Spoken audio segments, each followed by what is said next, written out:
Hello and welcome to this chess tips video. I saw that there were a lot of people out there looking for tips to playing chess, so I thought I would just play a game against a bot here on chess.com. And I'll start with the lower level one of the holiday bots here. And I'll just play a game and then we can learn from the mistakes from this lower rated opponent. And then, if I win this game too quickly, maybe I'll play another game. So let's see what happens here. All right, I have the white pieces and here we go. So I'll start with d4. Now, a tip in chess is to take control of the center. So I place this pawn in the center and that helps me control this square, and these four squares in the center are very valuable. And then there's these squares here that are also part of the center. So this is the small center, and these larger, this larger square is the large center. And if you can control this area of the board, you can kind of dictate the flow of the game, and it'll help you to more easily win. Now, another tip in chess is to develop your knights before your bishops because they move slower, and they're almost always well placed here and here, which allows you to control, once again, squares in the center. If the knight moves here, it'll control these squares in the center. All right, now my opponent, he's getting ready to probably develop his bishop here and aim at this pawn. Let's see. I'm going to just try and set up what's called the Jabava-London system. And another tip in chess is don't get too worried about learning openings and memorizing all the variations. Pick one good opening for white, one good opening for black, and just try and figure out what you did wrong and learn the correct move, maybe one move deeper after every game. And you also want to go over your games. That's a good tip as well. Go over your own chess games first without the help of a computer, and then you can use the computer to see what you missed. All right, so I'm going to go ahead and just develop this, and if they capture my bishop, it'll pull this pawn to here and help really lock down this square. All right, so now I could get rid of my bad bishop here by trading this off and leaving his knight stuck on the edge of the board. But first, I'm just going to continue development.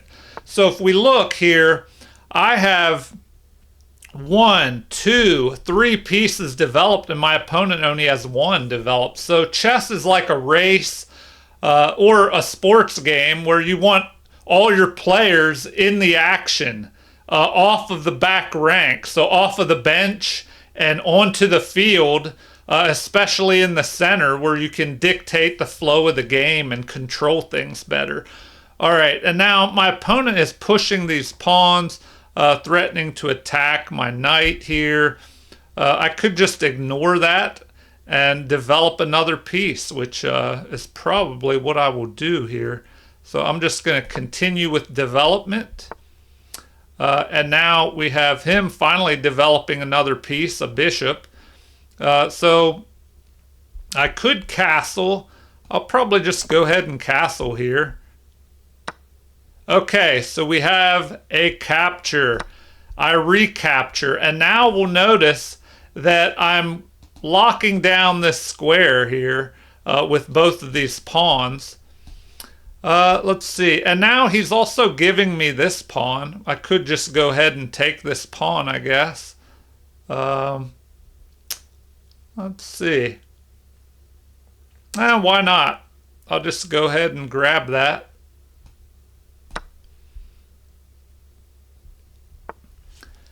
Okay, now his knight is threatening to come forward here. Let's see, what can I do? I might as well develop my rook. So I'll place the rook on this half open file here.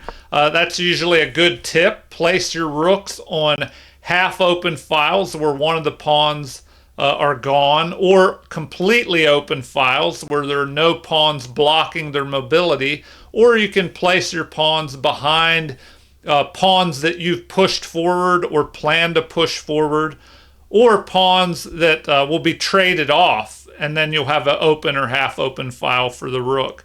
All right, so they push forward, guarding this square, maybe preventing my knight from jumping forward. Now, you want to get all your pieces developed. So I'm going to go ahead, bring my knight forward, or excuse me, my queen forward, getting it off the back rank, but I probably need to go here to continue to guard my knight that's under attack by this bishop. So let's see here. Or do I just push forward? I could do that, push forward and attack his pawn. That's an option. Normally you don't want to start an attack until you have all your pieces moved. And also, if he pushes forward, it could open up this king side against my king. So I'm just going to develop my queen. I create a battery here lining up on his king. So that is a good strategy, to line your pieces up on a less valuable piece on a more valuable piece. All right, a mistake is made here where he moves a piece twice in the opening before he gets his knight developed. His king's not even castled. And now I can bring the other rook into the game as well here. All right, I could just capture this pawn. So I think I might go ahead and do that. We'll just, it's extra material. So I'm just going to go ahead and grab material. So he captures. Now, where is best to place my queen? I think I'll just capture with the queen. A lot of times you want to capture with the least valuable piece first. So maybe the knight could have been a good capture. Now I can bring this rook to the center, though, and help pile up on the pawn. Okay, so here,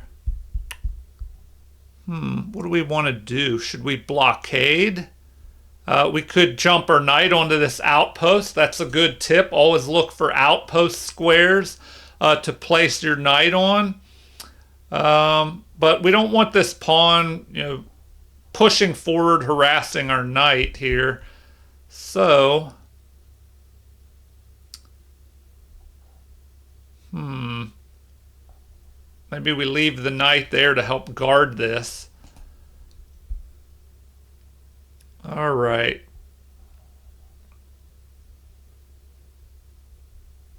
Well, let's go here with the threat of picking this off. Well, now we can just go ahead and capture.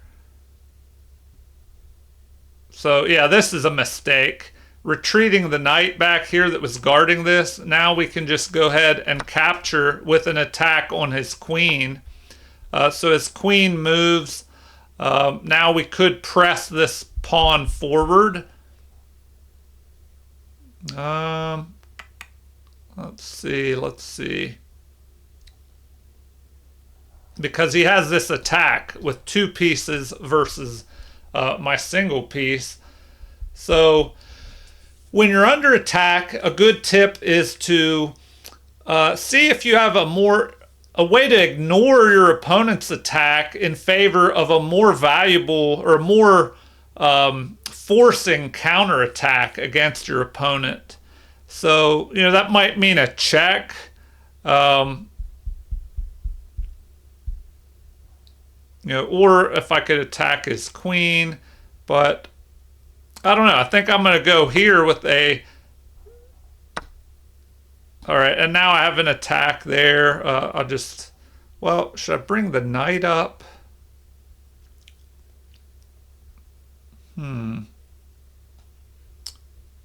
Maybe I bring the knight up.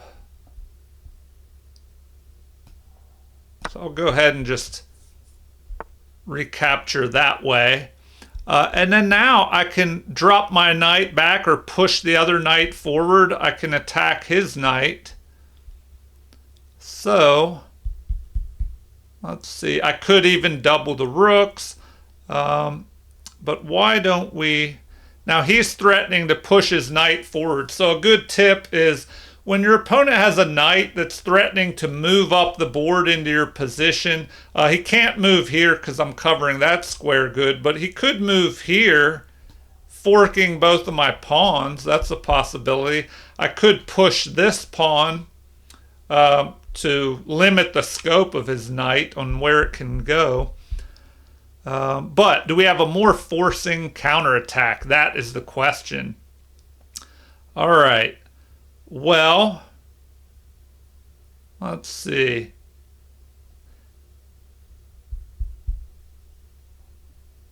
We can just launch our knight forward here, threatening this pawn. Okay. So, yeah, why not go ahead with that? But we're also attacking his knight, so he made a mistake there. He should have just captured. So now we can grab his knight, and we're just ahead even more material here. Okay, so he attacks. We can go ahead and pick off another pawn. Let's see.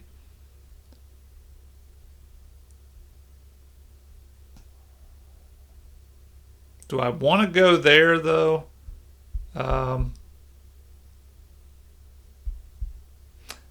don't we just keep our outpost here? Okay, now we can go here, forking rook and king, and then he just, I guess, it might have been better, well, maybe, to bring this up. So he makes a mistake here. We can just pick off this rook unless we have something better. That's probably best. All right, so what are we going to do now? Well, let's look at the position. We're ahead in material. So when you're ahead in material, a good tip is to trade off more pieces. If you're ahead...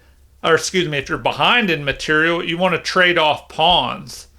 That way your opponent doesn't have more pawns that they can promote. But I don't know, I'm so far ahead in material here that it's not looking good for our opponent. I mean, we might as well just... if we do that, he could fork us, but... does that matter? No, he can't do that because he's guarding his knight there. Okay, so now, what do we want to do? Activate our other rook here, maybe? So we centralize that, put it on the open file. We could go up here, add more pressure to his knight. So now we can pick that off and just trade off even more material and go for the win. If you don't have an immediate checkmate, well, then you can just go for... trading off material and using your material advantage in the end game. All right, what do we want to do? Well, we might as well just promote this pawn and then go for a mate here. So let's see, what can we do? We can check and then deliver a mate with our queen here. All right, so that was a good example of using your extra material to win in the end game. Just overpower your opponent once you go ahead in material. Let's see here. We could do the quick game review and see what accuracy rating the computer gives us. So I played at 78.8% accuracy versus their 65.5%. So I had room for some better moves there. Apparently I made 5 inaccuracies. They made 7. They had 3 mistakes. I didn't have any mistakes. And then they had 1 miss. I had 1 miss and they had a blunder. Anyway, that was pretty interesting. I'll do another game here with a harder bot. So let me get off of, or end this game, and let me find out how to bring the bot back up. So we're going to go to play bots, and I'll go to the next one, at 800 ranked, Gingerbread Man. Okay, so I want to put random colors on, and here we go. And let's see what chess tips we can throw out there while we're playing against this bot. Okay, one tip is that if you're going to move this pawn here in front of the king, you might as well move it up 2 squares, because you might end up having to move it here anyway. This kind of wastes time. It blocks this bishop in. So it's probably better to just go ahead and move to e4. So what we're going to do is take that advice and move 2 squares. So now we're not blocking in our light squared bishop.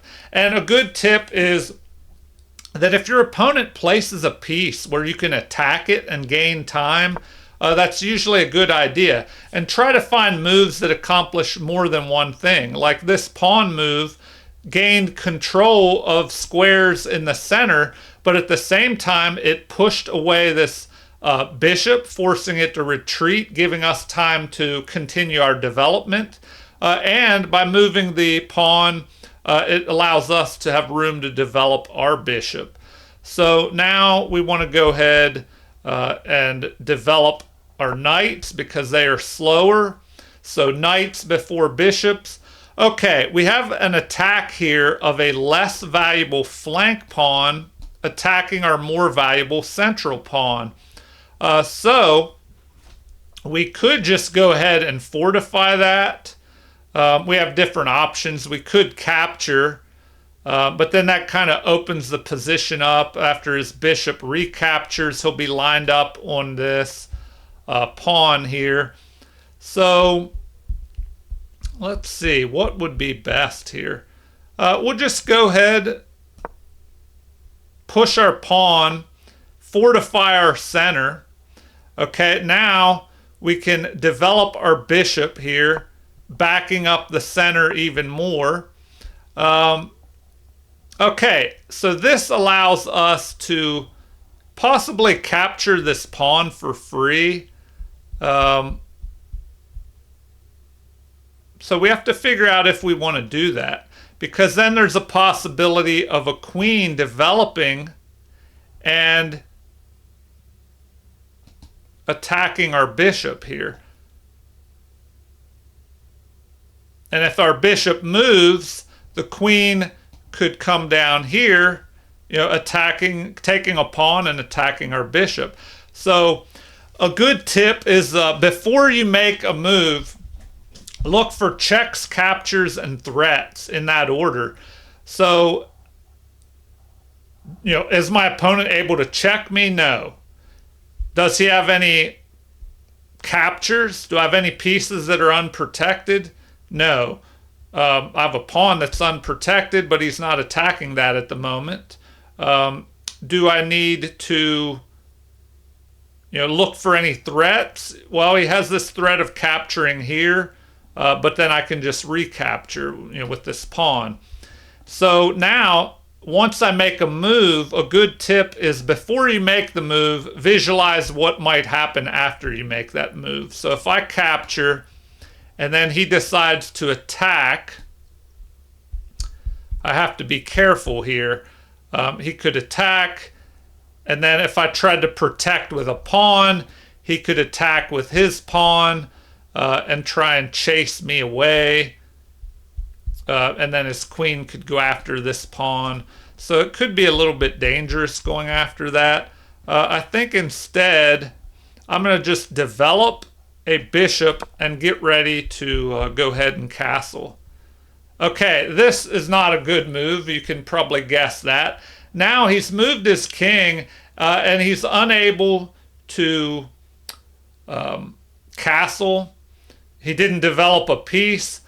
So, and his king is stuck in the center now because he can't castle. So I'm going to go ahead and open the center, and that's generally a good tip, is to open the center whenever the king is stuck in the center. Okay, so now what can we do? We'll go ahead and castle, try and get our rooks towards the center. Okay, we're ahead by a pawn. We might as well just capture more material here. So let's capture, get rid of our doubled pawn. And now, do we want to trade queens? Generally, if you're ahead in material, you want to trade off pieces. So that could be a good move, trading our queens off. But do we have anything better?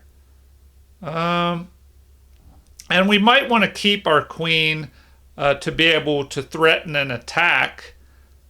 So, we might as well just go ahead and start attacking the king in the center. So we can grab this pawn, capture with check. Now the knight blocks. So we could add even more pressure. But we're ahead by 2 pawns. So I'm thinking that we should just start trading down material here and use our 2-pawn advantage to win in the end game. Now, the board is kind of open. You don't want to give up the bishop pair, because that's a good tip, is try to hold on to your bishop pair, especially if the board is open. What else can we do? We could go ahead and attack his bishop here, which is unprotected. All right, now he's just giving us free material. So let's go ahead and grab that. We're adding more pressure to this knight here, so we can go ahead and capture and just grab even more material. All right, so our opponent is really in trouble now. And a good tip is to look at your worst placed piece or pieces and try and improve them if you're not sure what to do next. So I'm thinking our worst placed pieces are this rook and knight, and we need to get them involved in the action here. So I'm going to go ahead, and we also have to look for possible threats. Checks, there aren't any checks, but there's this possible attack here on our rook. And then once the rook moves, he could have an attack on this, although the rook could drop back to here and guard that pawn. So that gives us time to just go ahead and well, now we're just protecting the pawn. Okay. Do we want to open things up even more on the king? We could. We could ignore this attack on our pawn because it's protected. So I think instead I'm going to go in favor of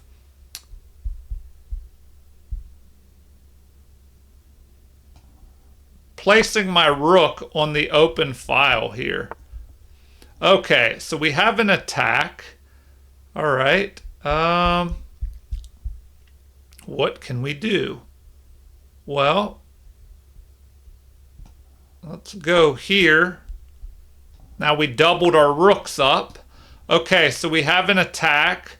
And he just placed a piece on a square where it's unprotected. So we might as well just snatch that piece up. Okay, let's open things up even more. Now we're threatening to capture here. So do we go after another pawn and check the king? Why not? We could trade off even more material. But we can just grab some material here.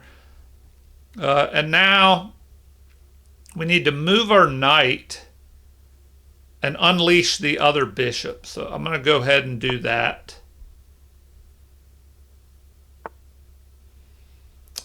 All right, so now, let's put a rook on the 7th rank. That is a good tip. When you're able to place rooks on the 7th rank, that's usually a great idea.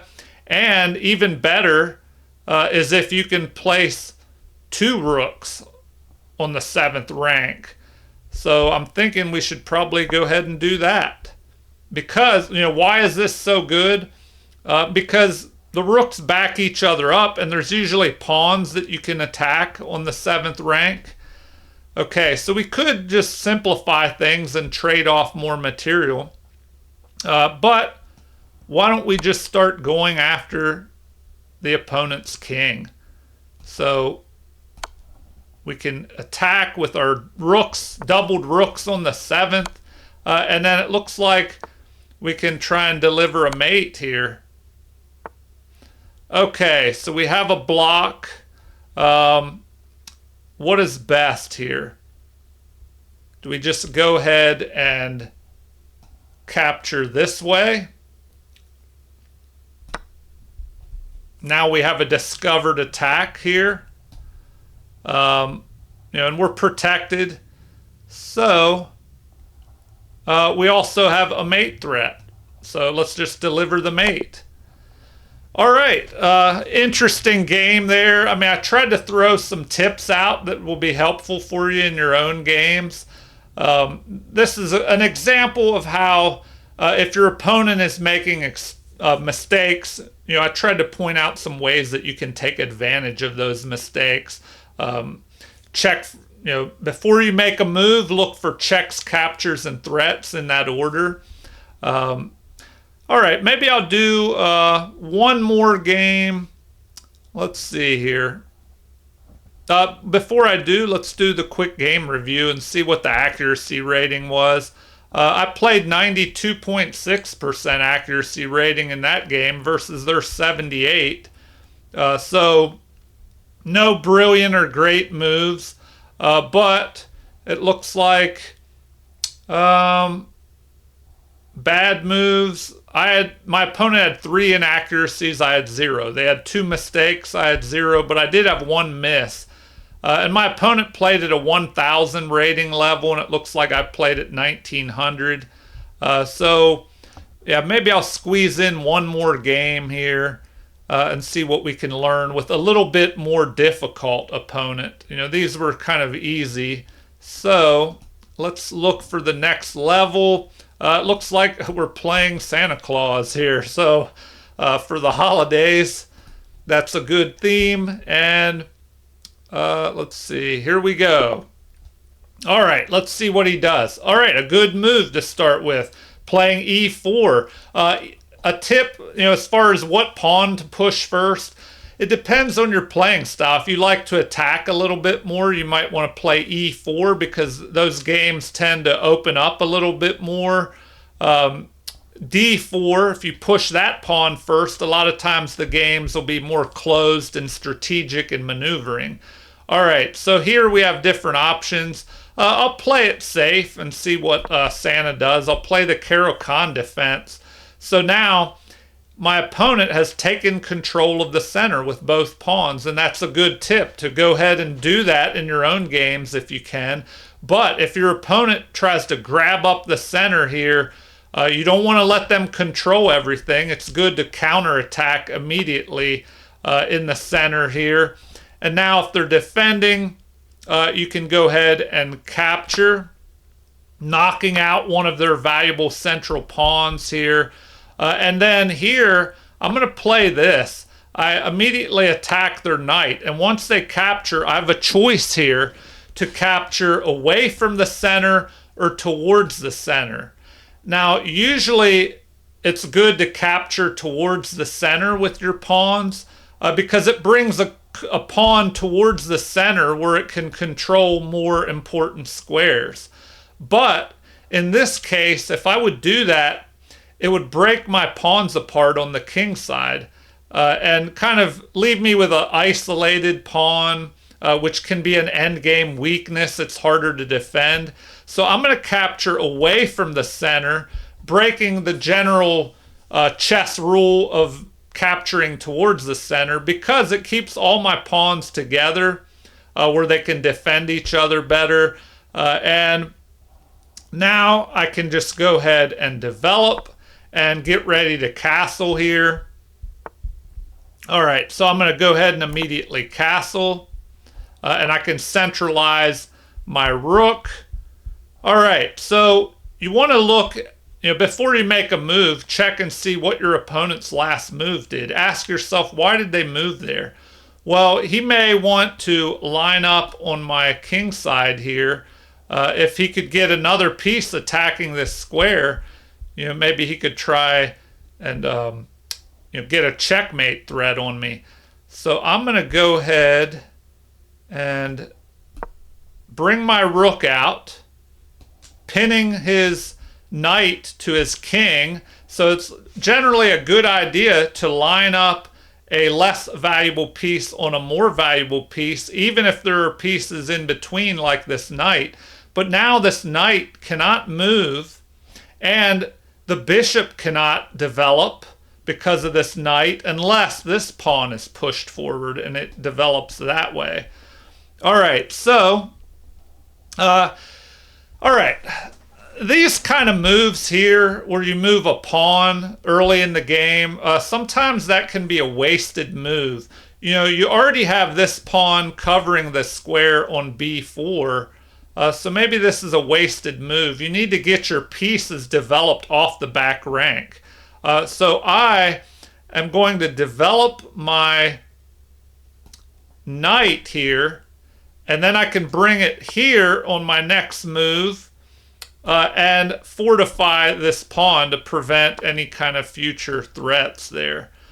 Okay, what should we do here? Should we go ahead and attack? Or do we develop? Is that what we want to try and do? All right, I'm going to go ahead and capture. And now, let's see here.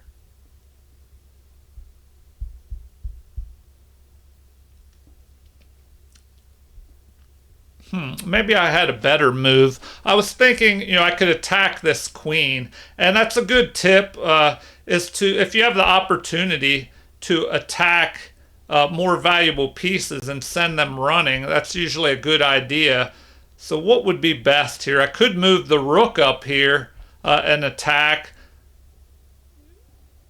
Maybe I need to just continue development. So the queen is covering or attacking here. So I'm going to just go ahead, develop the queen.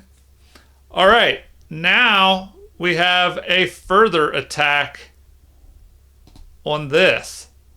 So looks like I need to drop back.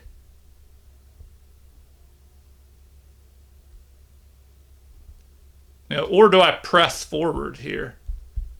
That might be an option. All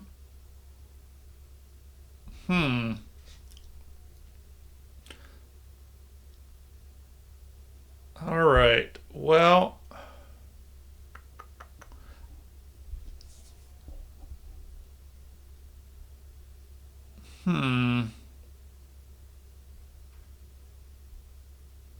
all right, I'm going to just go ahead, move here, and get ready to push up here and attack the queen.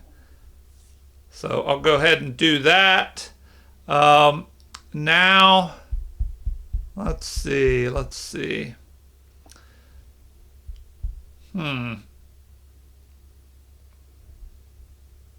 Probably need to do something about this knight. I'm going to go ahead and push this pawn up. That way this rook doesn't have to guard.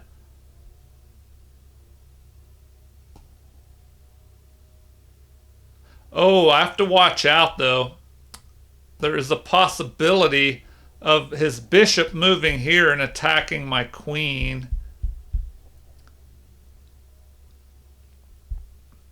So that could be a threat. I'm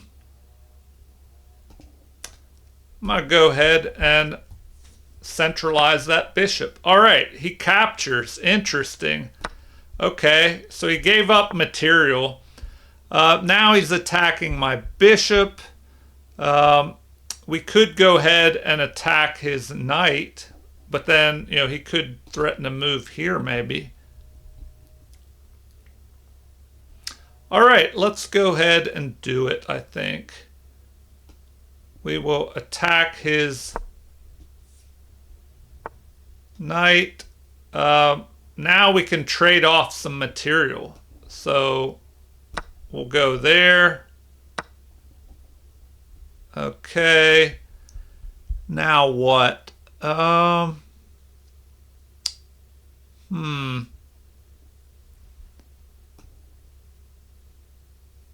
we want to attack his queen? Maybe.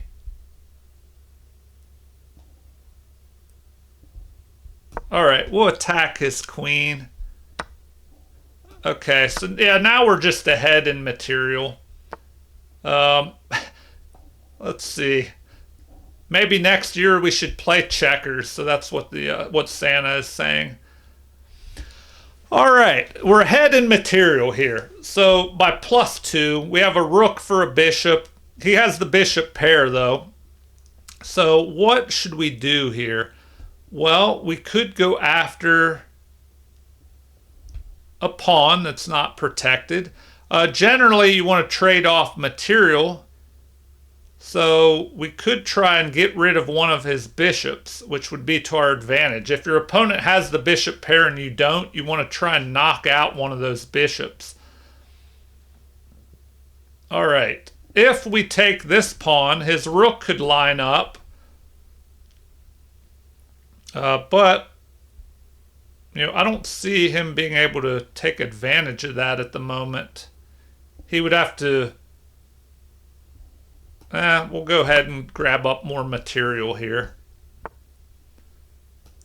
Okay, then we can attack his bishop. Okay. All right, he's attacking us. So... our rook is under attack. We might as well... well, let's go here. Try to trade his bishop off again. Okay, so now we might as well centralize. So we'll go ahead and centralize. Okay, let's attack. Now the problem is he's lined up on me here, and that's not so good. Yeah, now he has an attack going. All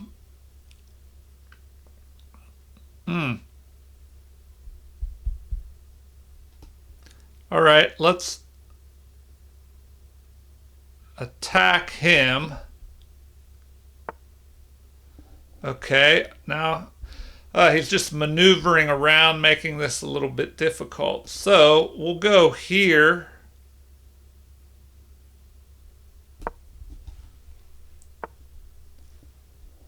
All right. Well, what can we do here?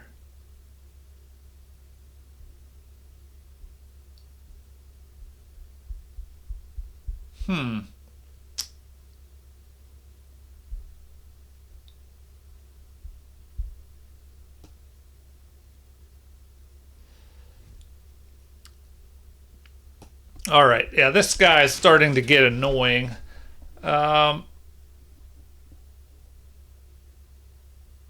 Let's push forward here, eliminate the threat of his rook. And now,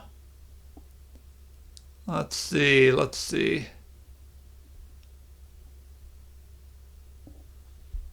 Yeah, and this is where the bishop pair can be such a problem.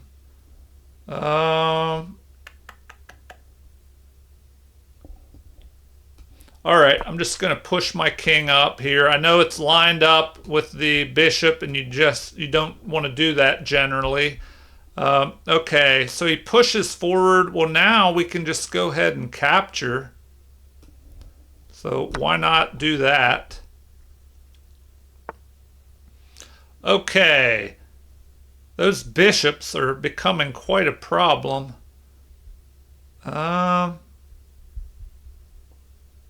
All right, I'm just going to centralize my bishop.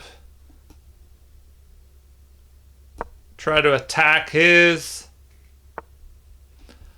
Okay. Now, we might as well just trade that bishop off, get rid of his bishop pair. So we'll go ahead and do that because we're ahead enough material now. Knock out the bishop pair and then target his unprotected pawns.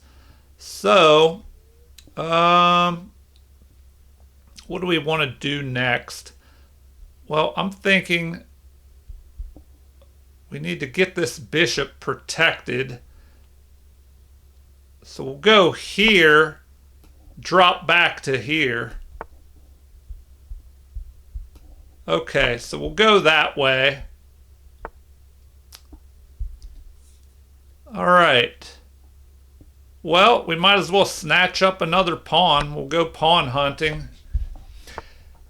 Yeah, so the tips are when you're ahead in material, try and trade off more material. So I can try and do that now, I guess, by going here. But if I do that, he'll be able to attack. So I don't think I want to do that because he'll be able to put a rook here and fork these pawns. And then he could maybe push this pawn forward and pull my king away from the defense of this one. But I don't know. I'm pretty much winning now. So if a tip is if you're ahead by a bunch of material, you can give back a little bit of material and still be in a winning position. So I'm going to go ahead and let's see.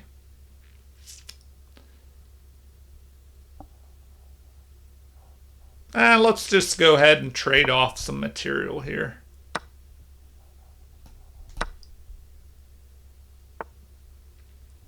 Okay, so now,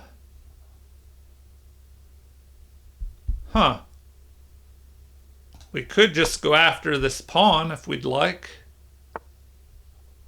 Yeah, so I don't know. Old Santa is not playing the best moves now because now we can just guard this and then we can escort, or excuse me, well, we might as well just pick that off. And then we can just use our rook to escort these pawns up if we like. So we can do that. We'll just start pushing our passed pawns forward. And that's always a good tip is to, if you have passed pawns, get them moving up the board because the farther they go up the board, the harder it is to stop them and the more dangerous they become. So here we go. We're just pushing these pawns forward.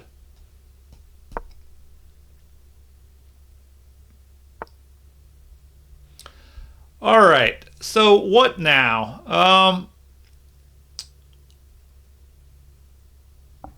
We could start moving another pawn over on this side if we'd like.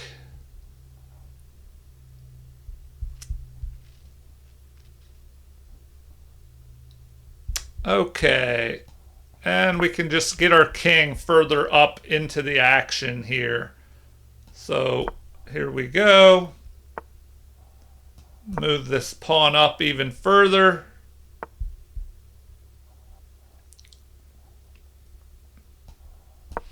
And this is just a good example of, if you, let's see, do we have anything here? Yeah, this is a good example of if you're ahead in material, just use your advantage of the extra material. I'm pushing forward here, slowly pressing these pawns up. I don't have an immediate mate, but, once I get this queen up here, then it'll be a checkmate. Yeah,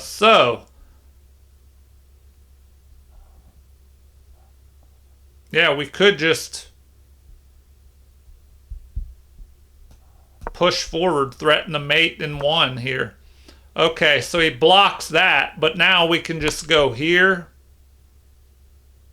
trade off the material, and then promote our queen here.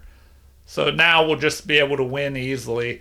And there's a good tip where you can use your queen to mate just by moving a knight move away from the king. So I could go a knight move away by going here. That might be even better. And then once they get on the back rank, just use your queen to cut them off. Here I am a knight move away. And then we can use this pawn to deliver mate. So check, and then mate here once he goes into the corner. All right, well, I don't want this video to drag out too much longer. I hope you got a few tips there that'll help you in your own games. Also, something that can help you if you're playing to improve your chess, try to choose opponents that are slightly better than you. Not too much better. I would say where your opponent wins maybe 60% of the time and you win 40% of the time, something around there. Because if you play an opponent that is at too much of a level, too far above you, it's hard to understand what they're doing. If they're just destroying you on the chessboard, you might not learn as much. But if you're playing someone where the games are close, that'll probably help you to slowly work your way up to their level. And as far as a chess instructor, if you're a beginner, even somebody that's a few hundred points ahead with a higher rating than you will be a good person to teach you.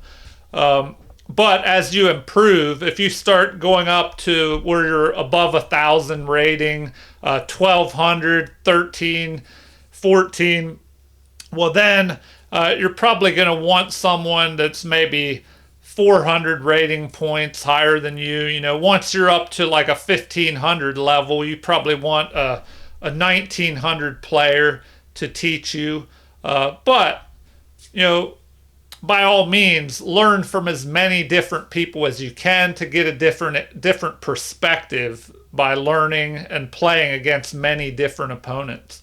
All right, well, I hope you enjoyed this video.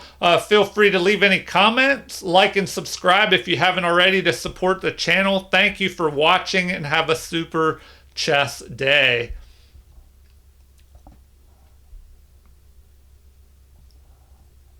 Oh, I should have looked at a game review here if you're still watching. Let's see. They played at 78.7 and I played at 85.8. All right. Oh, and it says I played at a 2,000 level versus their 1450. All right. Now, once again, thank you for watching and have a super chess day.